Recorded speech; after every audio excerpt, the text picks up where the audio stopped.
Hey everybody, it's Eric, and today we're going to use PowerShell to get some of the details out of a Power App that was created against a SharePoint list, as in a custom list form. Now normally you don't see these in your PPAC or your environments when they're created because they're not Power Apps, they're actually custom list forms made with Power Apps, which we'll cover in a different video. So what we're going to cover today is how you can extract some of that information using PowerShell. The first thing you're going to need is your tenant ID. If you don't know your tenant ID, a quick way of getting it is just to navigate to powerautomate.com and go to the default environment. Your flows are usually stored here. If you have a separate environment for your custom list forms, they're most likely going to be in a separate environment over here under environment, and you talk to your admins about that. You can get the tenant ID either way right out of the URL. It's the GUID here right after the environments keyword in the URL. So you can just grab this value here and paste it right in for your tenant ID.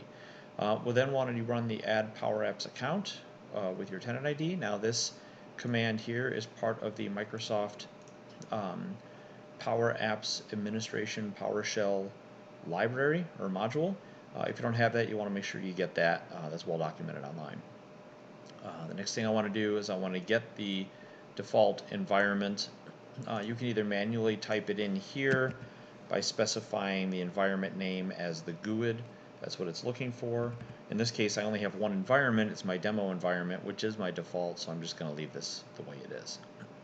Next thing I want to do is get all of my apps, and you can do this by enumerating through all of your apps, or you can designate a specific app if you have it.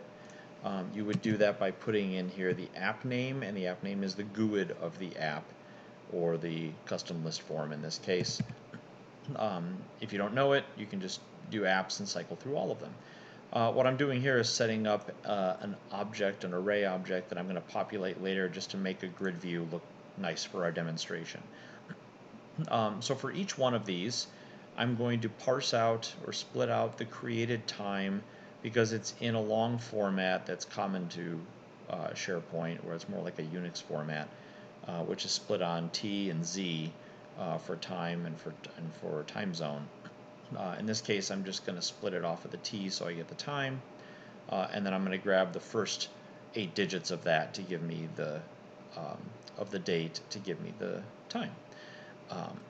I'm going to do the same thing with the last modified variables. This is just for framing out a nice friendly looking date and time for my output. So if connection references is not null, which means this custom list form that I'm looking for has connectors in it, just one extra sanity check, then I'm going to go loop through all those connectors, but I'm going to look for the memberships and the note property. This is important because the way the connectors are added is just in one big note field with regards to membership of the object that you're pulling back. So this way I can loop through each one, and I can read the definition splitting on this value equals at open brace, and grab the next value after that, which will give me all the contents. What's nice about this is then I can just say convert from string raw data, and it's going to give me a nice PowerShell object that I can iterate through with, I believe, 8 properties in it. The first 2 are all we care about. Then what I'm going to do is stand up a custom object here with my various metadata, display name, app name, and so on. Here's where it gets interesting. Here's how I'm framing my created and modified dates.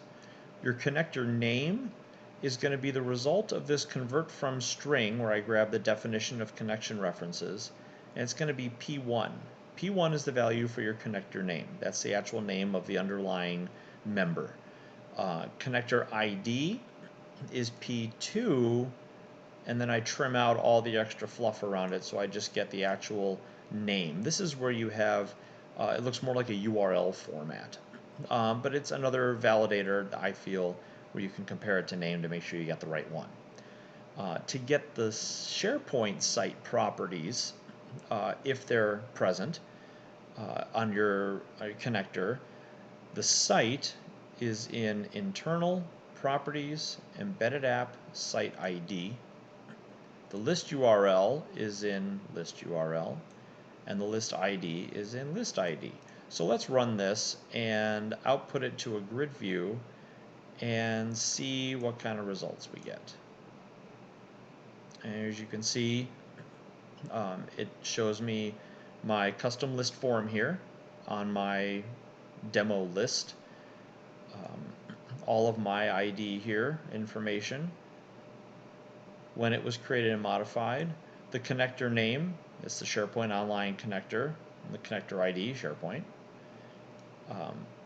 But here's where I can see the actual site it's connected to, the actual list URL it goes to, and the ID for that list in case I want to do some kind of programmatic operations against it. So this is one way you can extract custom list form details out of a custom list form made with Power Apps using PowerShell.